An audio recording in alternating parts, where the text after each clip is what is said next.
नमस्कार साथियों, आप सभी का अंकुर क्लासेस में स्वागत है। और हम लोग साइटोलॉजी के बारे में पढ़ रहे थे। तो साइटोलॉजी की शायद 2 क्लासें हो गई हैं।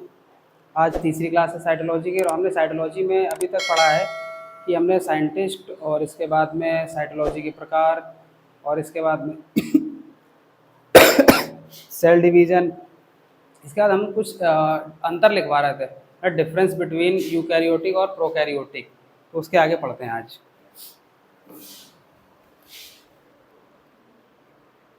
प्रोकैरियोटिक और यूकैरियोटिक।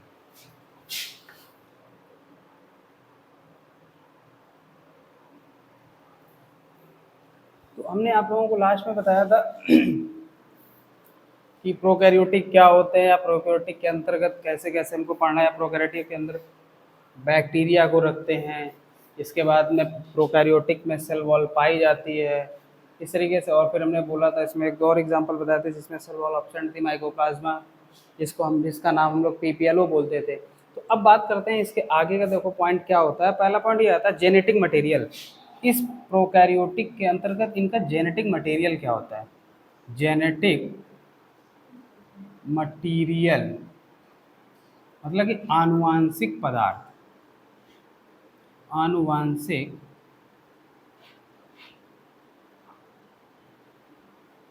पदार्थ, ठीक है। मतलब प्रोकैरियोटिक का आनुवांशिक पदार्थ कौन कौन सा होता है। तो डीएनए होगा। इसका पदार्थ क्या होता है, डीएनए, ठीक है। अब बात ये आती है कि डीएनए किस प्रकार का होता है। क्वेश्चन ये बनता है कि डीएनए किस प्रकार का होता है। इनका जो डीएनए होता है वो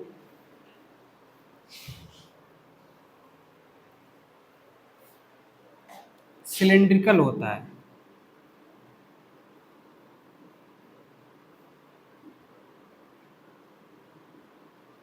मतलब कैसा होता है, गोल होता है।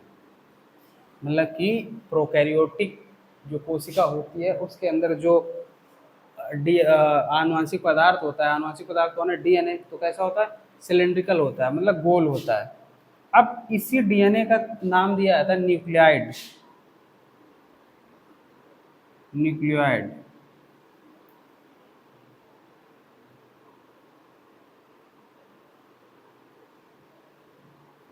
न्यूक्लियोइड। इसके बाद बात करते हैं। अब जैसे बात ये आती है अगला पॉइंट, ये डीएनए का स्ट्रक्चर कैसा होता है। तो ये सिंगल हेलिक्स होता है। सिंगल हेलिक्स होता है मतलब कि एकल होता है।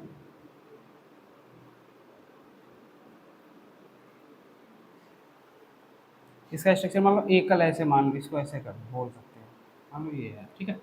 इसके बाद बात करते हैं यूकैरियोटिक में। तो यूकैरियोटिक में भी जेनेटिक मटेरियल क्या है, डीएनए। लेकिन यहां पर कैसा होगा, ये डीएनए कैसा होगा, द्विकुंडलित होगा। मतलब कि डबल हेलिक्स। इसका स्ट्रक्चर आप ऐसे बना सकते हो, मान लो ऐसे करके, ऐसे। तो ये कैसा है, ये डबल हेलिक्स है। और ये कैसा था, सिंगल हेलिक्स था। तो ये चीज़ें समझ में आ गई, इसको लिख लो।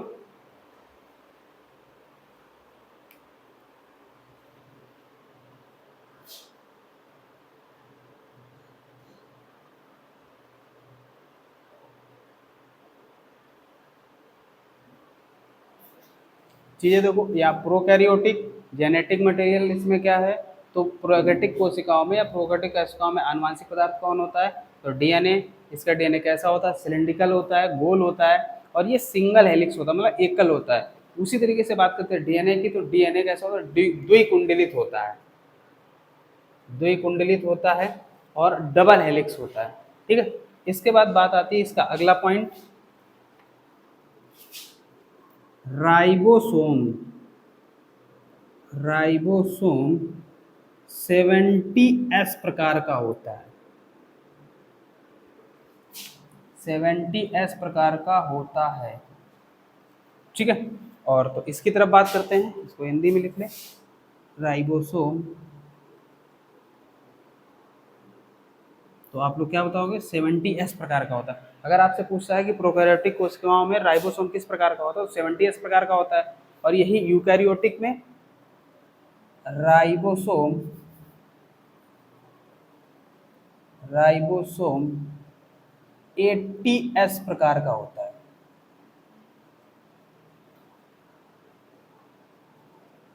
ठीक, ये समझ में आई? मतलब कि अगर आपसे कोई पूछता है प्रोकैरियोटिक सेल में राइबोसोम किस प्रकार का होता है, तो 70s प्रकार का होता है, और डीएनए में किस प्रकार का होता है, तो वो 80s प्रकार का होता है। इसके बाद बात करते हैं माइटोकॉन्ड्रिया। अगला पॉइंट बनता है माइटोकॉन्ड्रिया। Mitochondria is absent. बात ये आती है कि प्रोकैरियोटिक कोशिका में माइटोकॉन्ड्रिया पाया जाता है। क्वेश्चन है माइटोकॉन्ड्रिया किस में नहीं पाया जाता, तो वो प्रोकैरियोटिक कोशिकाओं में नहीं पाया जाता है। ठीक है, उसमें एब्सेंट होता है। तो माइटोकॉन्ड्रिया इज एब्सेंट, तो मतलब कि सूत्र कणिका नहीं पाई जाती है, सूत्र कणिका नहीं पाई जाती है। इधर mitochondria is present, mitochondria is present, मतलब कि सूत्र कणिका पाई जाती है, सूत्र कणिका पाई जाती है। ठीक है, इतना नोट कर लो।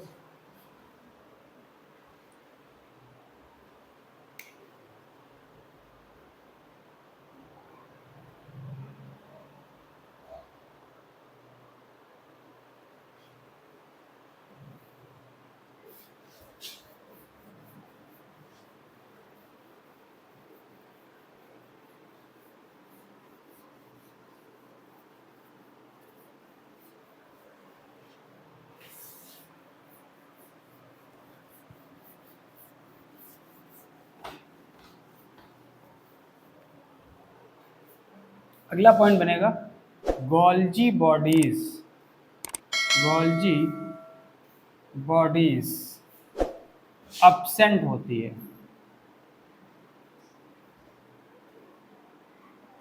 जिसको, और इसमें क्या होगा, गोल्जी बॉडी प्रेजेंट होती है। गोल्जी बॉडीज इज प्रेजेंट, इसमें गोल्जी बॉडी पाई जाएगी, इसमें गोल्जी बॉडी नहीं पाई जाएगी। ये भी पॉइंट समझ में आ गया।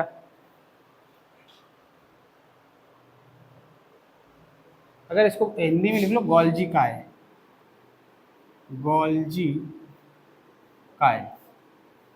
इसके बाद बात आती है राइबोसोम।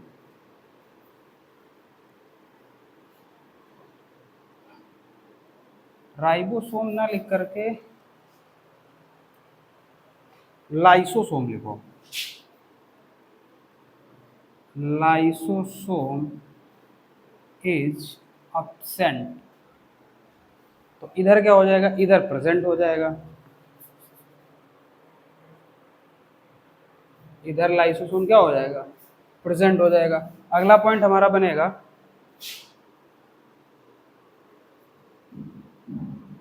Endoplasmic reticulum absent. इधर क्या होगा, प्रेजेंट होगा।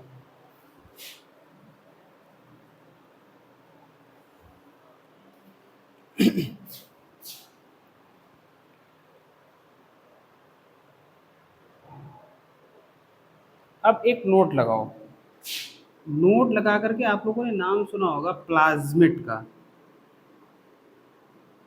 प्लाज्मिड।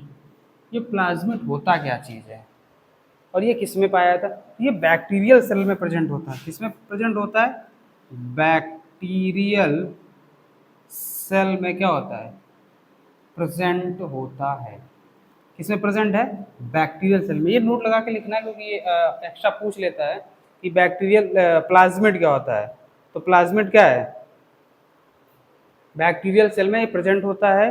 एक्स्ट्रा सेलुलर डीएनए, या इसको ये बोलो एक्स्ट्रा, ये प्लाज्मिड क्या है, एक्स्ट्रा सेलुलर डीएनए। मतलब इसका डीएनए एक्स्ट्रा होता है। एक्स्ट्रा सेलुलर को क्या बोल देते हैं, प्लाज्मिड। अगर बात करते हैं इसी तरीके से, अगला है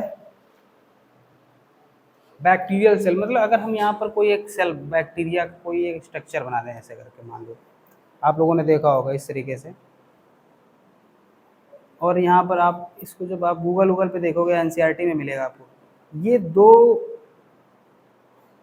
पूंछ नुमा आकार मिलता है ऐसे करके। तो ये पूछा बैक्टीरियल सेल, मतलब बैक्टीरियल सेल चलती कैसे है, ये इसी के कारण से जीवाणु जो है वो गमन करते हैं। तो ये अगला पॉइंट ये बनता है बैक्टीरियल सेल, इसको छोटा करते हैं थोड़ा। अगला पॉइंट ये है बैक्टीरियल सेल के अंदर ये जो है इसको फ्लैजिला बोलते हैं। क्या बोलते हैं? फ्लैजिला। तो बैक्टीरियल सेल जो है वो किसके कारण से चलेगी? फ्लैजिला के कारण। ठीक है, तो इसका जो मूवमेंट होता है, बैक्टीरिया का जो मूवमेंट होता है, तो ये वाला जो पार्ट देख रहे हो, ये वाला बढ़िया बना होता है बुक में, आप गूगल में भी देख सकते हो। तो फ्लैजिला जो है वो इसके कारण से क्या होता है? मूवमेंट होता है बैक्टीरिया में। क्या होता है? मूवमेंट होता है। मूवमेंट का मतलब हलचल होती है। या आप ये बोल सकते हो कि अगर पूछा जाता है कि बैक्टीरिया जो होता है वो किसके माध्यम से चलता है, तो बैक्टीरिया जो है वो फ्लैजिला के माध्यम से चलता है। फ्लैजिला बैक्टीरियल सेल होती है और ये मूवमेंट करता है उसी के कारण से। तो जो ये वाला पार्ट है इसके कारण से क्या करता है? मूवमेंट करता है।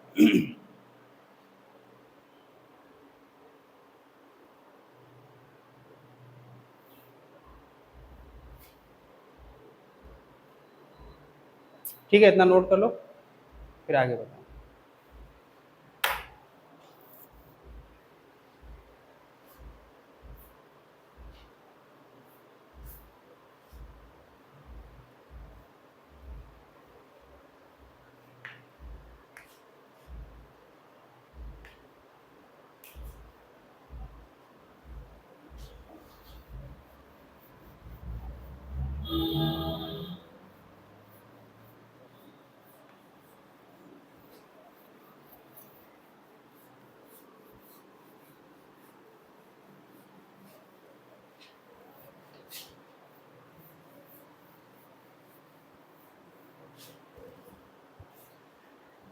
तो हम लोगों ने सेल के बारे में यहाँ तक पढ़ लिया कि सेल के अंदर क्या है या कैसे। अब बात करते हैं सेल ऑर्गन्स की। अब किसकी बात करेंगे हम लोग? सेल ऑर्गन्स की। सेल ऑर्गन्स, ठीक। सेल ऑर्गन की जब बात करोगे तो इसमें बात, इसको बोलते हैं कोशिकांग। क्या बोलते हैं हिंदी में? कोशिकांग। ठीक है, तो अब ये कोशिकांग, अब कोशिकांग को हम लोग 3 भागों में बांटेंगे। कितने भागों में? 3 भागों में बांटेंगे। तो नंबर 1 बात ये आती है कि सबसे पहले हम बात करते हैं डबल मेम्ब्रेन की। Double membrane. फिर इसके बाद बात करेंगे सिंगल मेम्ब्रेन।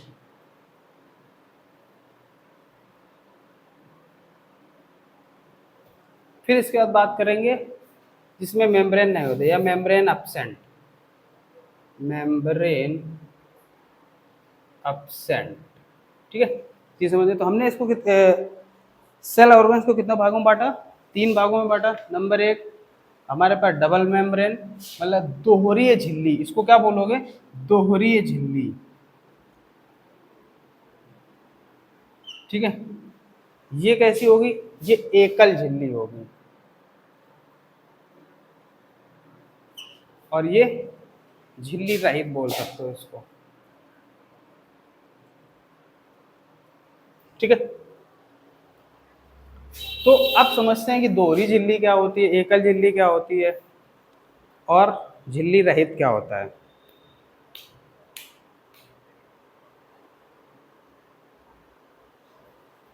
अब जैसे दोहरी झिल्ली का एग्जाम्पल अगर हम लोग दें तो हम एग्जाम्पल दे सकते हैं न्यूक्लियस का। न्यूक्लियस का, न्यूक्लियस का मतलब ये हुआ, ये मान लो ये है। ठीक है, इसके बाद में हमने इसका एक और स्ट्रक्चर बनाया। इस स्ट्रक्चर के अंदर एक ये ऐसे ऐसे करके एक जो झिल्ली पाई जाएगी। जो ये वाला भाग है इसको बोलते, तो ये एक तो झिल्ली ये बाहरी झिल्ली हो गई और एक ये अंदर वाली झिल्ली हो गई, तो ये कैसा है, दोहरी झिल्ली का है। अब आया समझ में कि न्यूक्लियस जो है, अगर आपसे पूछा दोहरी झिल्ली में, तो आप किसका एग्जांपल दे दोगे, न्यूक्लियस का। दूसरा एग्जांपल इसका बनता है माइटोकॉन्ड्रिया, माइटोकॉन्ड्रिया का, जिसको हम लोग बोलते हैं सूत्र कणिका, सूत्र कणिका। इसके बाद बात आती है क्लोरोप्लास्ट, क्लोरोप्लास्ट जिसको हरित लवक बोलते हैं।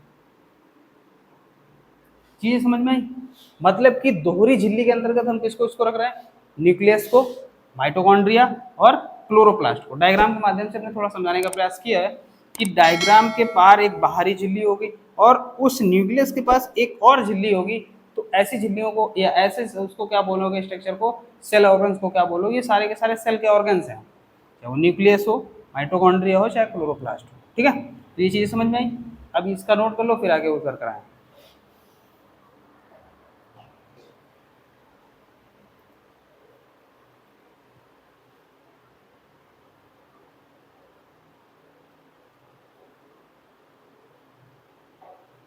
अब जैसे बात करते हैं इधर लाइसोसोम, अगर इसकी बात करें इधर तो लाइसोसोम, तो लाइसोसोम जो है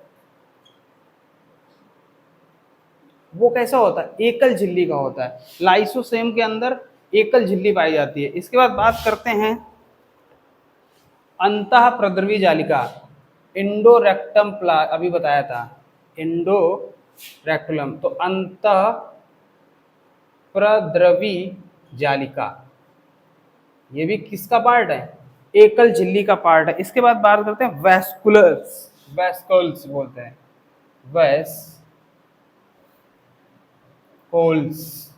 जिसको रसधानी बोला जाता है। क्या बोला जाता है, रसधानी। तो ये हो गया एकल झिल्ली का पार्ट। ठीक है, तो कोशिकांग में बात करेगा, अगर आपसे पूछ दिया लाइसोसोम कौन सी कोशिका, मतलब कोशिका का कौन सा, एकल झिल्ली का है, दोहरा झिल्ली का है, या झिल्ली नहीं होती है, तो उसमें एकल झिल्ली होती है। माइटोकॉन्ड्रिया दोहरी झिल्ली का है, क्लोरोप्लास्ट दोहरी झिल्ली का है, न्यूक्लियस भी दोहरी झिल्ली का है। इसके बाद बात करते हैं झिल्ली रहित, इतना नोट करो, फिर इसको हटा के फिर लिखे यहाँ पे, ये वाला दोनों नोट कर लो, फिर उसका समझाते हैं अलग से।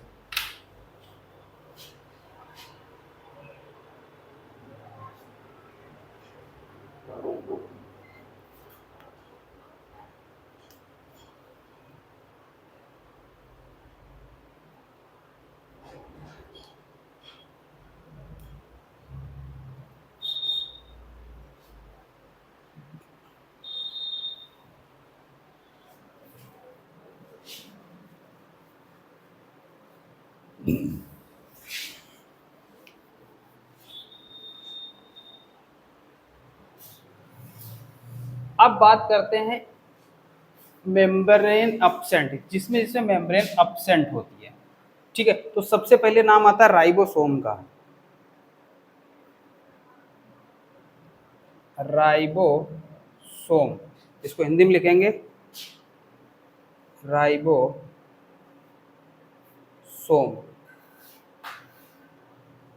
इसके बाद अगला पॉइंट इसका बना सेंट्रोसोम, सेंट्रोसोम। ठीक है, इसके बाद बात करते हैं हम लोग माइक्रोट्यूबुलर, माइक्रोट्यूबुलर या सूक्ष्म नलिका बोलते हैं इसको, क्या बोलते हैं, सूक्ष्म नलिका। अब सेंट्रोसोम को तारक काय बोला जाता है, तारक काय। ठीक है, ये समझ में आई, तो इतना नोट करो। अगर आपसे पूछा राइबोसोम किसका बना है, तो झिल्ली रहित होता है, सेंट्रोसोम भी झिल्ली रहित होता है, माइक्रोट्यूबुलर भी, सूक्ष्म नलिकाएं भी हैं जो झिल्ली रहित होती हैं। ठीक है, तो इतना पॉइंट समझ में आ गया होगा।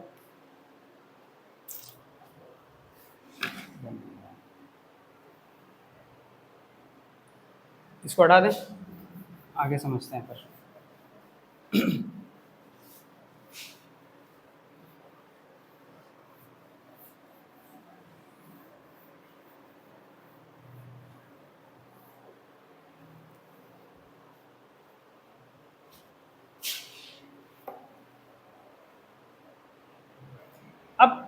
सेल की बात हो गई, सेल की झिल्ली की बात हो गई, मेम्ब्रेन की बात हो गई।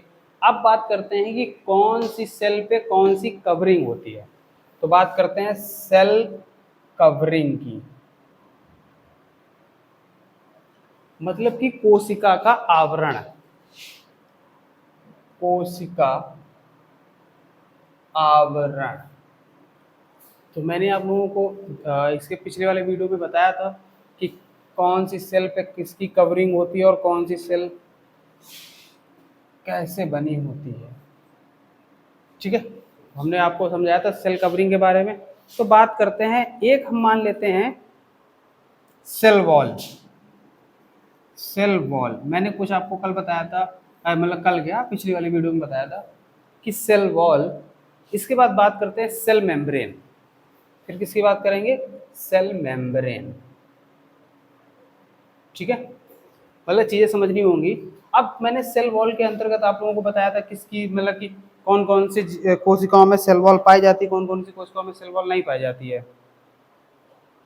इसका मतलब ये हुआ कि मान लो ये कोई कोशिका है और उसके बाहर भी एक कोशिका है और उस कोशिका के अंदर ये बना हुआ है। तो जिसका आउटर लेयर जिसमें पाया जाएगा, क्या पाया जाएगा? आउटर लेयर, मतलब कि बाहरी परत, वो सारे के सारे सेल वॉल बनेंगे। मतलब जिसमें आउटर लेयर होगी, ये वाली लेयर होगी, वो सारे के सारे सेल वॉल के अंतर्गत आएंगे। ठीक है, इसके बाद बात करते हैं, अच्छा इसका काम क्या है? इस सेल वॉल का काम क्या है? प्रोटेक्शन करना, प्रोटेक्शन देना, मतलब सुरक्षा देना।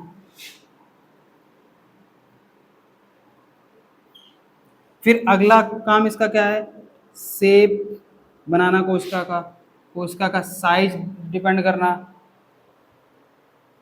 शेप साइज ये लिख सकते हो, मेंटेन करना। क्या बोलोगे? मेंटेन करना, शेप साइज मेंटेन करना। ठीक है, इसके अंतर्गत मैंने आप लोगों को बोला था कौन कौन आएगा। एग्जाम्पल के तौर पे अगर बात करें सेल वॉल की, तो बैक्टीरिया है, फिर कौन है? फंगस है, फिर एल्गी है, फिर प्लांट है। ठीक है, चीज़ें समझना। मैंने आप लोगों को, अच्छा अब आप ये मत हमसे पूछ लेना कि बैक्टीरिया पे जो सेल वॉल होती है वो किसकी बनी होती है, फंगस पे किसकी बनी होती है, एल्गी पे किसकी बनी होती है, प्लांट पे किसकी बनी होती है। क्योंकि मैंने पिछले वाले वीडियो में इन सब के बारे में बताया था कि किसकी सेल वॉल किसकी बनी होती है। तो चीज़ें समझ में आई। अब बात करते हैं, चलते हैं सेल मेम्ब्रेन की तरफ। तो सेल मेम्ब्रेन जो होती है वो इनर का पार्ट होती है, इनर पार्ट है, मतलब कि अंदर वाला पार्ट है। ये समझना थोड़ा। बात करते हैं सेल वॉल और सेल मेम्ब्रेन। तो मैंने यहाँ पर बताया कि जो सेल वॉल है वो आउटर लेयर है, मतलब जो ये वाली लेयर है वो कोशिका भित्ति है। उसका काम क्या है? प्रोटेक्शन देना, शेप साइज मेंटेन करना। और ये किसके किसके पास होती है cell wall? Bacteria, fungus, algae और प्लांट्स। ठीक है, इसके बाद बात करते हैं इनर सेल या इनर पार्ट, जो अंदर वाली जो होगी, जो अंदर वाला भाग होता है, ये वाला भाग, उसको बोलते हैं हम सेल मेम्ब्रेन। और सेल मेम्ब्रेन सब में पाई जाती है। ठीक है, देखो यहाँ पे भी पाई जा रही है, ये है, फिर इसके अंदर वाली सेल मेम्ब्रेन। तो सेल मेम्ब्रेन सबके पास होगी, लेकिन सेल वॉल सबके पास नहीं होगी। अब जिसे बात करते हैं इसमें, तो इसका एग्जाम्पल आप किसको दोगे, या सेल मेम्ब्रेन किसमें किसमें पाई जाती है?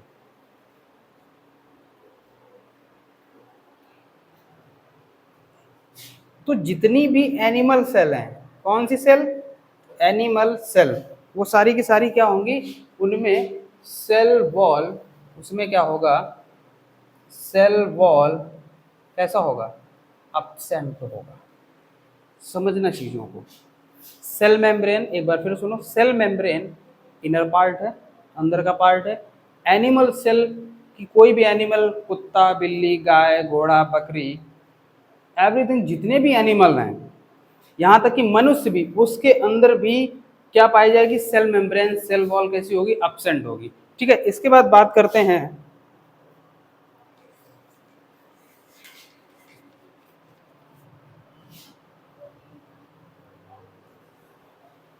ठीक है, तो इतना लिखो फिर बताएं। ठीक है, लिखो इसको।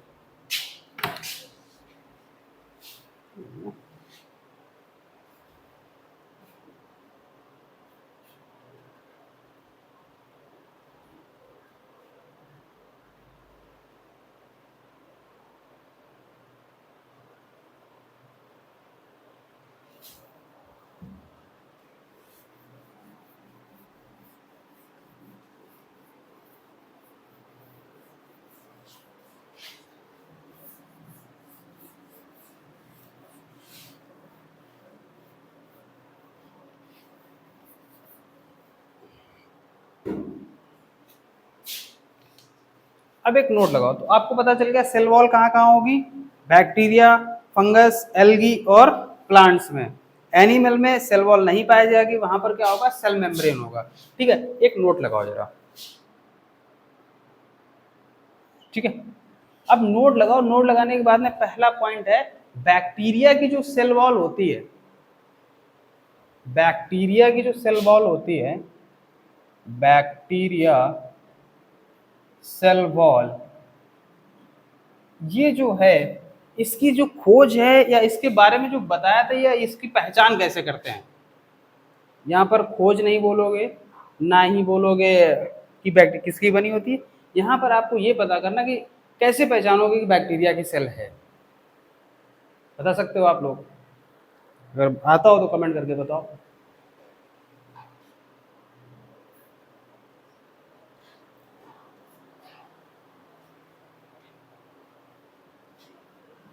एक साइंटिस्ट थे ग्राम स्टेन, ये साइंटिस्ट ही थे, ग्राम स्टेन डाई इनका पूरा नाम है, या अब इसको साइंटिस्ट थे लेकिन अब इसको हम यूज कर रहे हैं, ग्राम स्टेन डाई।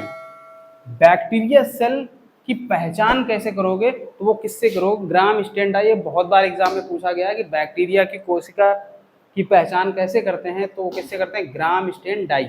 अब ये किस प्रकार का होगा, देखो जरा, पहला पॉइंट, और एक इसको दो पार्टों में बांटेंगे कम से कम। तो बात ये आती, एक इसका कलर होगा पर्पल और एक हमारे पास होगा पिंक कलर। समझना है इस चीज को।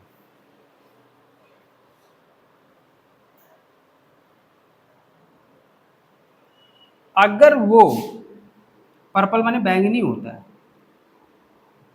और पिंक माने गुलाबी,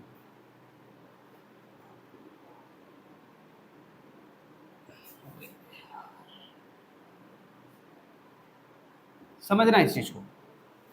अगर उस पर ग्राम स्टेन डाई डाली जाए और तो अगर वो पर्पल कलर दे रहा है बैक्टीरिया, तो वो ग्राम पॉजिटिव कहलाएगा। कैसा कहलाएगा, ग्राम पॉजिटिव।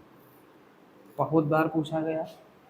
इसके बाद में ग्राम स्टेन डाई डाली गई इस पर, अगर इसने दिया निगेटिव, तो इसको बोलोगे, अगर उसने मतलब अपना कलर पिंक दे दिया तो ग्राम निगेटिव हो जाएगा।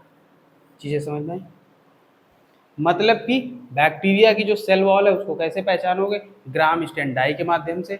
अगर उसने पर्पल कलर दिया तो पर्पल कलर जो है वो दर्शाता है ग्राम धनात्मक को और पिंक कलर दर्शाएगा ग्राम ऋणात्मक को।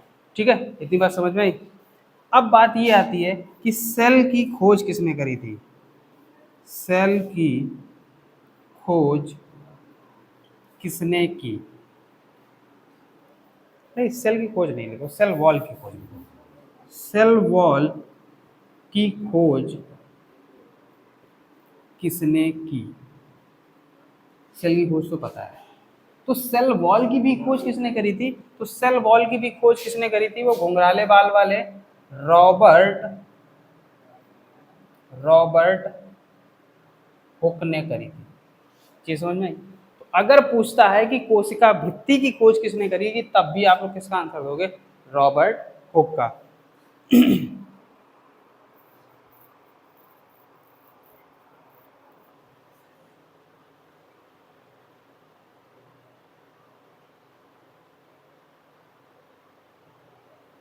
अब पूछता है ये सेल वॉल बनी का है कि होते, तो इट इज मेड अब फॉस्फोलिपिड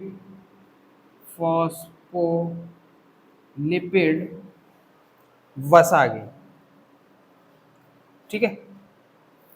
मतलब कि लिपिड माने तो वसा होता ही है, तो फास्फेट ग्रुप जब जुड़ जाता है वसा के साथ में तो उसको क्या बोलते हैं, फास्फोलिपिड बोलते हैं, ठीक है। इसका फंक्शन क्या क्या है, मतलब इसके कार्य क्या क्या है। तो कार्य न्यूट्रिशन के ट्रांसपोरेशन में हेल्प करती है। न्यूट्रिशन न्यूट्रिशन के ट्रांसपोर्टेशन ट्रांसपोर्टेशन में मदद करती है, ठीक है। मतलब हिंदी में लिखोगे पोषक तत्वों के समायन में मदद करती है, पोषक तत्वों के संवहन में मदद करती है, ठीक है। अब ये देखो न्यूट्रिशन होगा कैसे, तो इसका नेचर कैसा है। तो बात करते हैं, अगर मान लो हम यहाँ पर स्ट्रक्चर ऐसे बनाएं, ये कोशिकाएं हैं, ये कोशिकाएं बनती चली जा रही है, ये कोशिकाएं। तो बात ये आई, न्यूट्रिशन ट्रांसपोर्टेशन का काम करती है, मतलब संवहन का काम। इस वाली कोशिका के पास मान लो न्यूट्रिएंट्स पोषक तत्व थे, अब इस वाली सेल से इस वाले के पास पहुंचना चाहिए ऐसे करके, फिर इसके पास, फिर इसके पास, फिर इसके पास, फिर इसके पास। तो आपके मन में एक क्वेश्चन आएगा कि सर अगर ये सबको ऊर्जा दिए दे रहा है, सबको पोषक तत्व दिए दे रहा है, तो इसके पास क्या बचेगा। क्वेश्चन ये भी तो आएगा, तो इसके पास तो कमी हो जाएगी। बट ऐसा नहीं होता है। इसके लिए क्या होता है कि इसका जो पार्ट है वो बहुत ही आंशिक पार्ट जो है वो ट्रांसफर होता है। तो इसके अंदर क्या पाई जाती है, मिएबल मेम्ब्रेन या सेमी मिएबल लिख लो। जो इसका नेचर होगा तो सेमी मिएबल मतलब अर्धपारगम, अर्धपारगम। सेमी का मतलब यही होता है कि बहुत ही कम से कम, मिएबल का मतलब है पूरा का पूरा, सेमी मिएबल का मतलब होता है कम, ठीक है। ये चीज याद रखना। तो अर्धपारगम झिल्ली के कारण अर्धपारगम झिल्ली के उतना ही न्यूट्रिशन उसके पास जा पाता है जो इससे एक्स्ट्रा होता है। ऐसा नहीं है कि इसके पास जो न्यूट्रिशन पूरा का पूरा यहाँ चला जाए फिर ये चला जाए तो इसके पास तो कुछ बचेगा ही नहीं। अब इनके बीच में यहाँ पर ऐसे ऐसे अर्धपारगम में झिल्ली पाई जाती है, सेमी मिएबल। तो जो एक्स्ट्रा पार्ट होता है, जो उससे जो थोड़ा बहुत पार्ट होता है वही आगे बढ़ पाता है, ठीक है। ये समझ में आई, इतना नोट कर लो।